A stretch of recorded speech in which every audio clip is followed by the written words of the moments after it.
includes the elimination of 35 positions.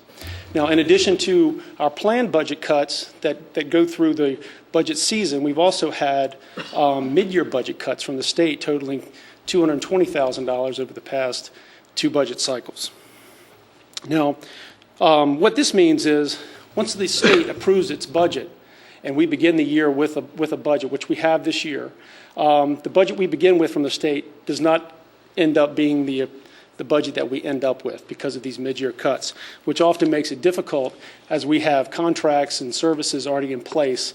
And one of the things that has kind of helped us through these mid-year cuts has been our stimulus funds, of which I'd like to talk to you about now. As I said, our significant concerns for FY13 has to do with the loss of state one-time funding. Our current budget, FY12, has approximately $200,000 of funding in this year, which we will not have for next year. In addition, our federal one-time funding, which includes our stimulus funds for our projects, we've also received supplemental stimulus appropriations for preschool, our special education program, and through a supplement through our basic aid. All those funds will be exhausted in FY12.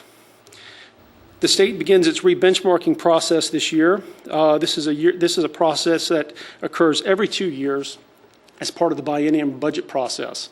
And what happens during this process is that the state looks at all of our funding categories, from personnel to benefits to special education to textbooks, and they look at the rates at which the school divisions will be reimbursed for their educational expenses.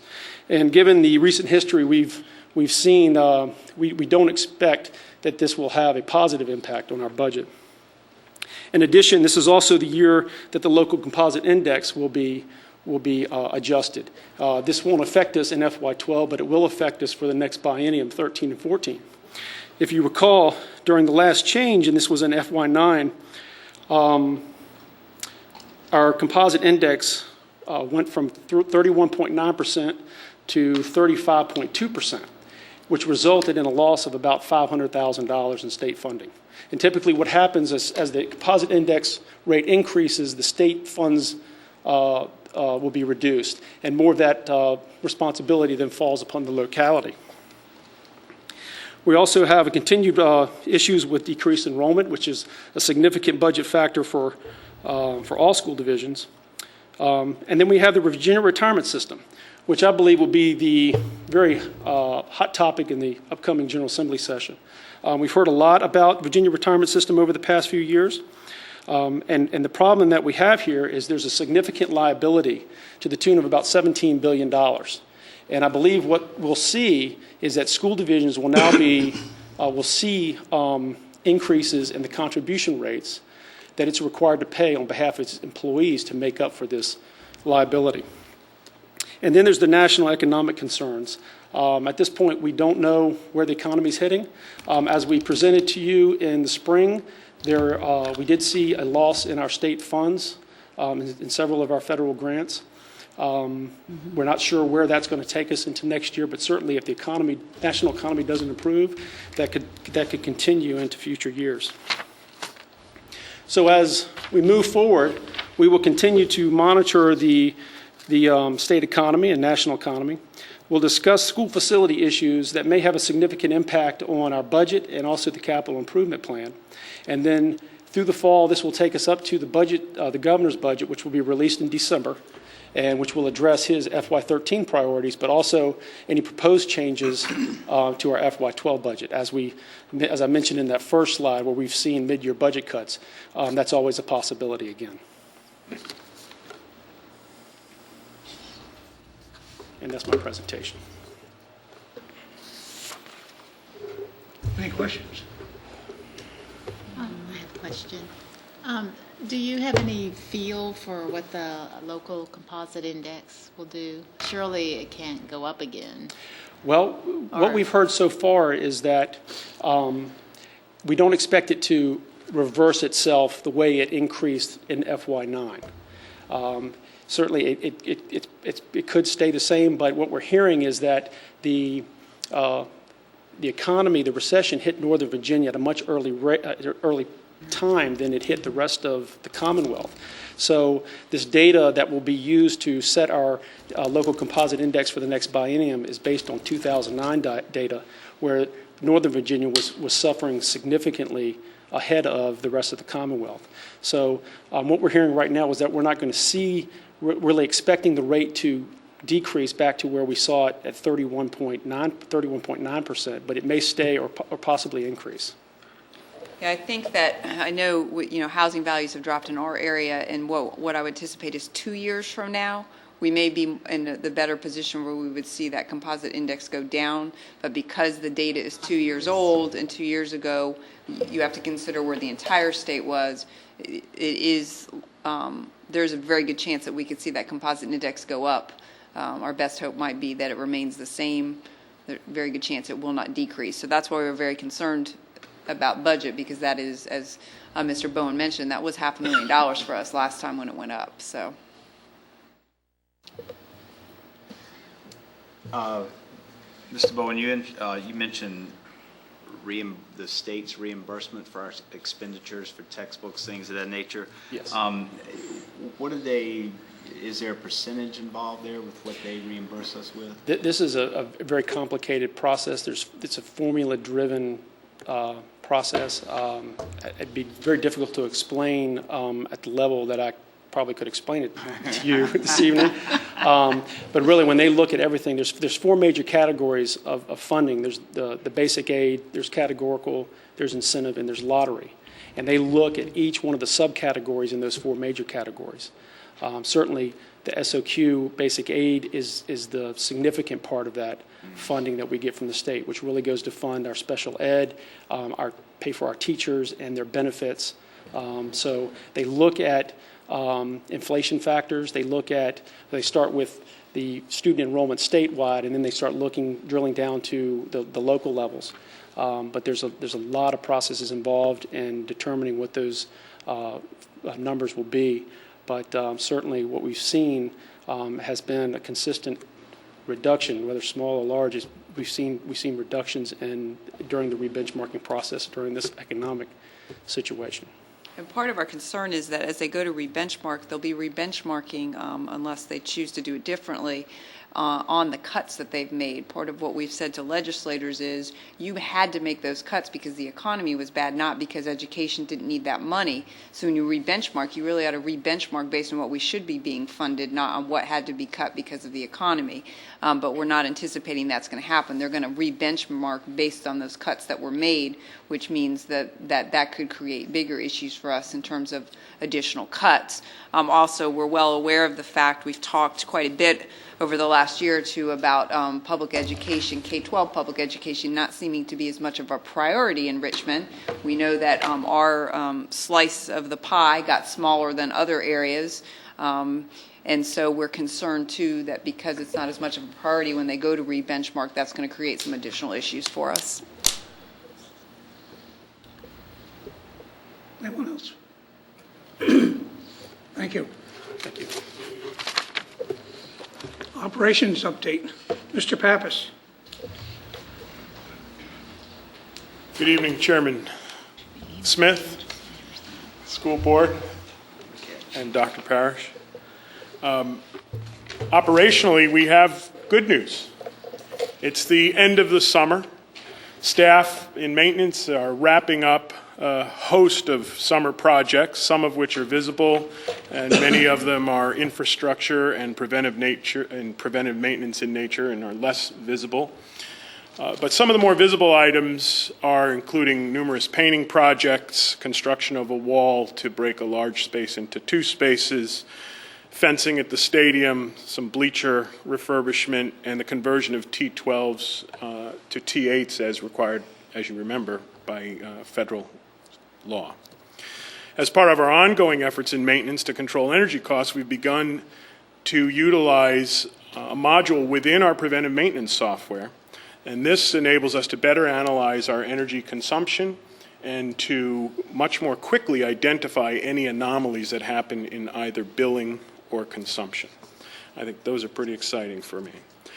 On the custodial front, this next 2 weeks wraps up a long push starting at the top of rooms in the light diffusers, all the way down to the second and third coat of wax.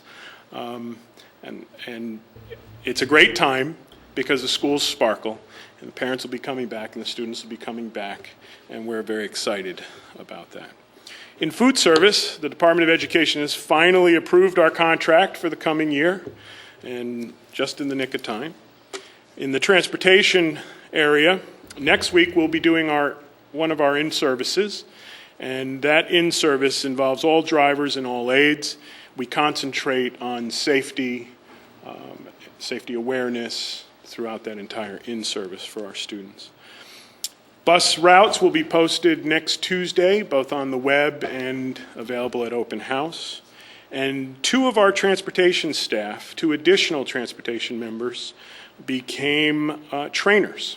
Sent them off to school, and they can assist us. This increases our depth in that area, gives us a greater level of awareness. As part of their job, they coach other drivers that are not only do they train new prospective drivers, but they also coach. And they will be presenting at the in-service, both of them. And that's April Jones, who's our dispatcher, and Wayne Williams, famed for wearing a tie and participating in all the rodeos. They're both, we're excited to have them in that capacity, and they're both excited. And that's the operations report. Question from Mr. Pappas. Do we still need bus drivers? Or we have them? I'm pleased to say that we hired several. I think they're in your personnel report. We have subs, and that's what led to sending more drivers to the training, because it takes so long to train a driver. It's very difficult to get in the required number of behind-the-wheel hours if you have more than one driver trying to be trained at the same time. So We have enough. we have enough. Good. I'm excited. And subs.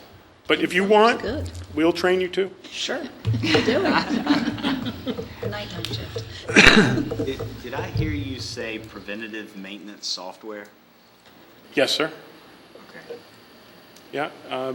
We have maintenance falls into a couple of categories, as you well know. Reactionary. Right. Hey, my pencil sharpener fell off the wall. And preventive. And it's every dollar, there's a number out there, every dollar spent in preventative has a much greater payback than something done for reactionary. I'd be interested to find out how that works. We Not love it. necessarily right now, but I'm Yeah. interested. Sir. Remind me what the T8 or T12 modifications were? Yep. These are fluorescent lamp fixtures. Oh, And the okay. primary and the middle school both have T12s, which are big, fat, 3-foot, 4-foot, 8-foot fluorescents. And the T8s are electronic ballasts. So we were able to replace 4 T12s with 2 T8s, and we went and did a foot candle test. It's brighter than ever before in those classrooms. Amazing. Thank you. And so it saves us energy. The payback is phenomenal, and it's brighter, which should translate brighter all the way around. What about the longevity of the bulbs? Any The idea? lifetime is the same. In fact, the ballasts will last supposedly, and it's a win-win for us. Okay. Anything else? Thank you, Mr. Pappas. Instructional update, Dr. Revia. Yes, and as Dr. Revia makes her way to the podium, I just want to introduce her presentation tonight. I know that you as a board, but also community members who may be watching us tonight, have seen fairly extensive coverage about the No Child Left Behind Act and Adequate Yearly Progress, or AYP as we refer it to, and that we did have 3 of our schools not make AYP, as well as the school division, and our elementary school is now in the federally mandated school improvement. But what I'm happy to tell you is that Dr. Revia is here also to share some good news about some data, because we did show improvements in a number of areas, and also to show sort of the percentage of the targets that we did make, because I think we lose sight of the larger picture sometimes when looking at the smaller picture. So she's going to talk about that this evening, and so this does provide you some information that certainly you as a board were made aware of last week, but also the community has seen now in the newspaper and elsewhere. Dr. Revia. Thank you, Dr. Parrish. Chairman Smith, school board members. We want to spend a few minutes this evening just really skimming the surface of some of the data that we have. And you know how important data is to us as a school division in looking at how our students achieve, what they've learned, how that's then going to help us move forward in providing appropriate instruction. So we're going to hit a few highlights here this evening. Here we go. The federal No Child Left Behind Act, or the Adequate Yearly Progress, NCLB, AYP, and acronyms that you are seeing in the newspaper and other educational forums.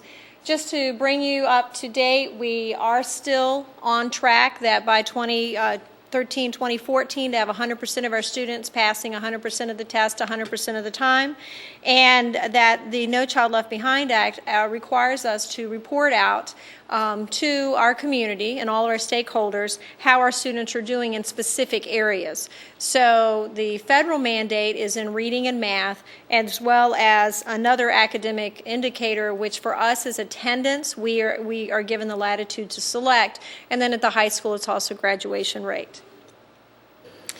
AYP status, kind of in a nutshell, is there are 29 benchmarks that each of our schools is held accountable to. And just as a reminder that because we do not test at the primary school in grades K through 2, the primary school's accreditation is based on the scores at the elementary school, which in some sense you hopefully would find reasonable, because we know that the SOL tests are actually a compilation of multiple years of instruction, not just 1 year. So at the primary school we missed 2 of our 29 targets, at the middle school we missed 1 of the 29 targets, and at the high school they did make AYP and the division missed 2 of 29. One of the things I would like to point out, so as when you look at all of that, we only missed 5 areas out of everything, out of all of the target areas. But in 4 of the 5 areas where we missed AYP, we missed it because 1 or 2 students did not pass a test. So I think that's really important to point out that we're really looking at the individual achievement of every single child, and that we are not missing our benchmarks as a school division by large numbers of children. And then, as Dr. Parrish had said, the elementary school, because we do receive federal funds as a Title I target assisted school, is now in the school improvement process. Moving on, that's federal accreditation. We now also have state accreditation, and the federal accreditation is based on scores in reading and math. The state accreditation process is based on scores in all 4 content areas. And the slide that you're seeing on the screen right now are the standards that are set by the state.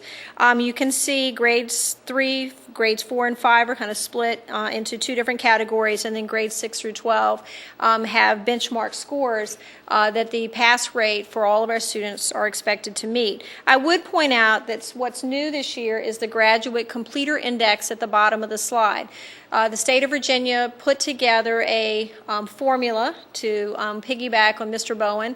Our state is very good at developing computations, and you get so many points for each advanced studies diploma, so many points for each standard diploma, so many points for modified standard, and when they add all those numbers up and then they divide by numbers of students that you have, then they come up with this completer index. So it's not a percentage, so it's not a typo, the percentage is not there, it is an actual number, and the number that we have to meet is 85 as a school division. So I'm really happy to show you that the federal AYP is also based on information that we receive from the state, and all of this information here I think is very impressive overall. You're going to see these are test scores from 2010, 2011, the last school year, but in English, math, history, science, you can see that as a school division we do have some areas of challenge. We have some of those mid-80s that we're going to really focus on this year. But if you look, we have a number of categories where 90 or higher % of our students are passing these tests.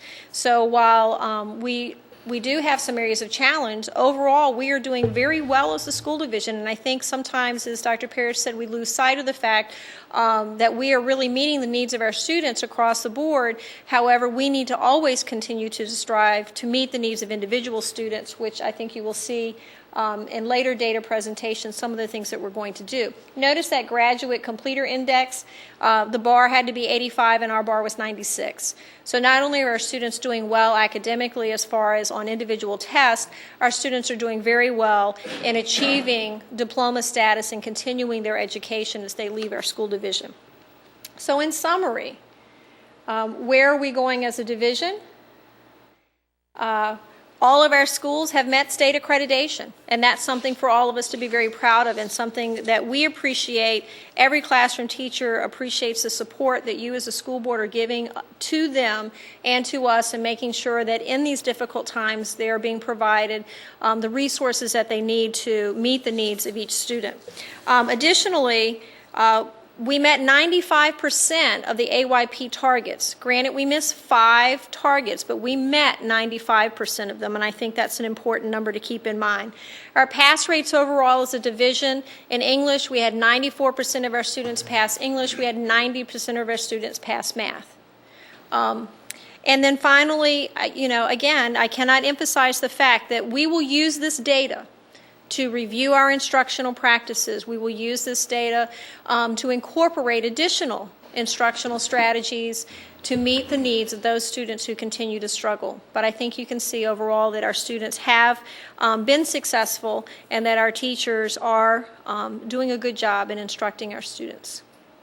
Thank you. Questions?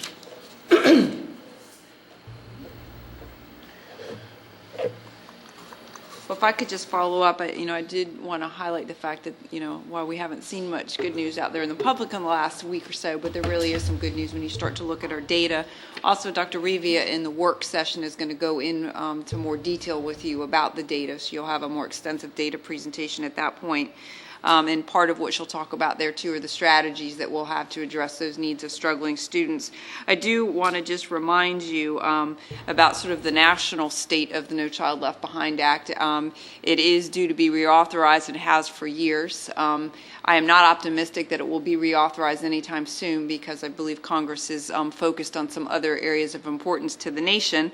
So it could mean that it's not reauthorized until after the next presidential election, which means we would hit that 100% requirement for all students to pass all tests at all times.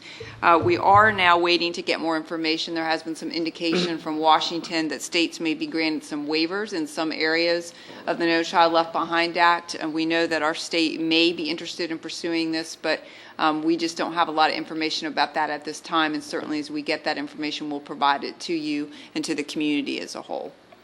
Thank you. So, Thank you. well, Dr. Revia, one thing, and I would like to comment right there, and I apologize for not speaking up earlier. Is it accurate to say that some of our subgroups are so small that when 1 or 2 of the students in that subgroup do not pass a particular test, the overall pass rate just plummets? Is that... That would be true in some areas. Right, yes, in sir. some areas. Okay. But it would be the case that in this case, we know for a fact in some of our subgroup, if one student Right. more had passed, we would have met that AYP target. Because we are small, Right. especially school by school, one student carries a lot more weight than if we had larger schools or a much larger school division. I guess that was Yeah, my so point. that's That was, absolutely. Yeah. And also theoretically, Dr. Parrish,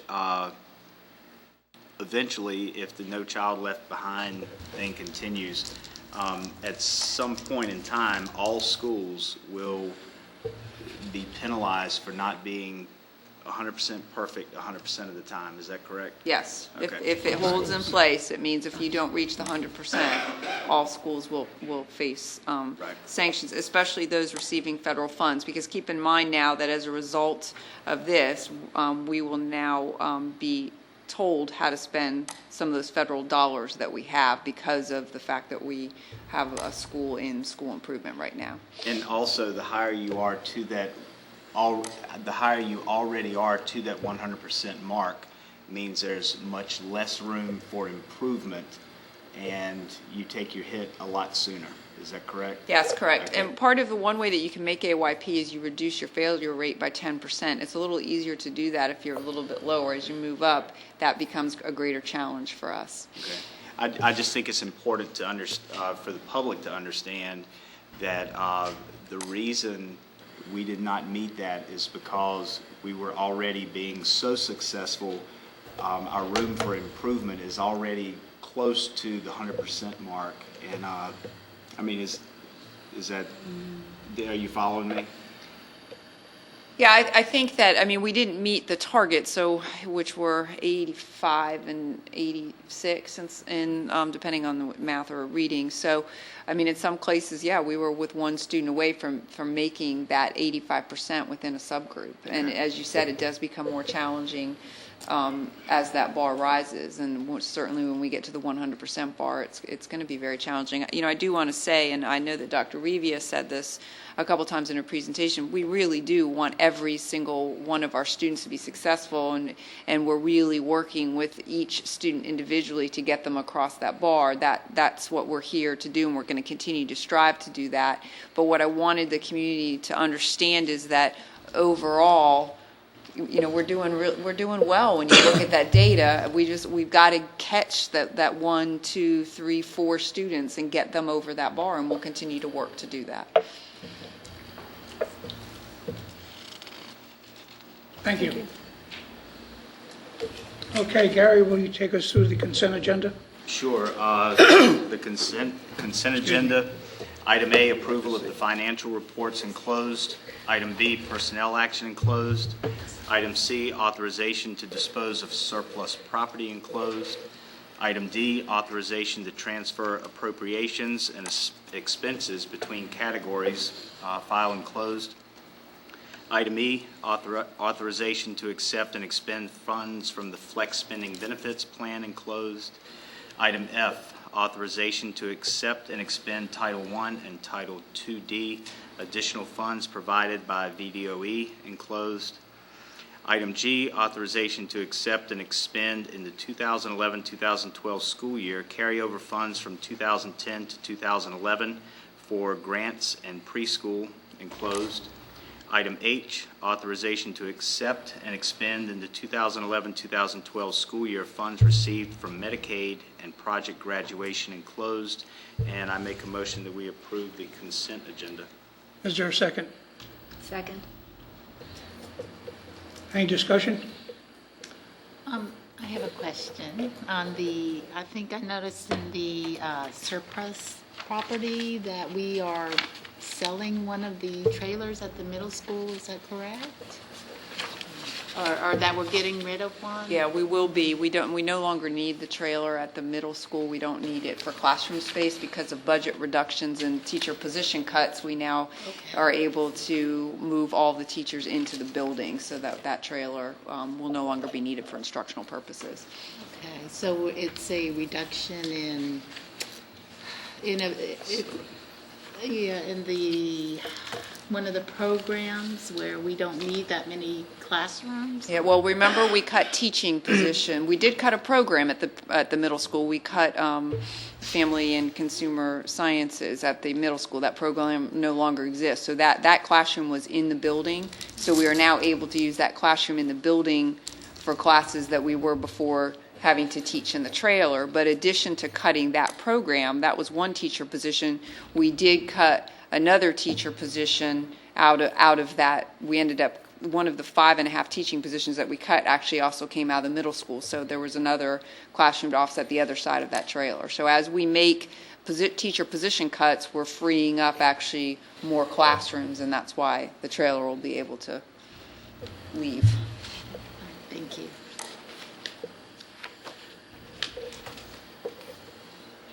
Anything else? Call for a vote, please. Mr. Inslee? Aye. Ms. Wilson? Aye. Mr. Melton? Aye. Ms. Sidner? Aye. Mr. Carter? Aye. Chairman Smith? Aye. The motion passed by a vote of 6-0. Next item on the agenda is consideration of approval of minutes of the June regular meeting and work session enclosed. Do we have a motion on that? I motion we approve the minutes of the June regular meeting and work session. Second? Second. Any discussion? Call for a vote, please. Mr. Inslee? Aye. Ms. Wilson? Aye. Mr. Melton? Aye. Ms. Sidner? Aye. Mr. Carter? Aye. Chairman Smith? Aye. The motion passed by a vote of 6-0.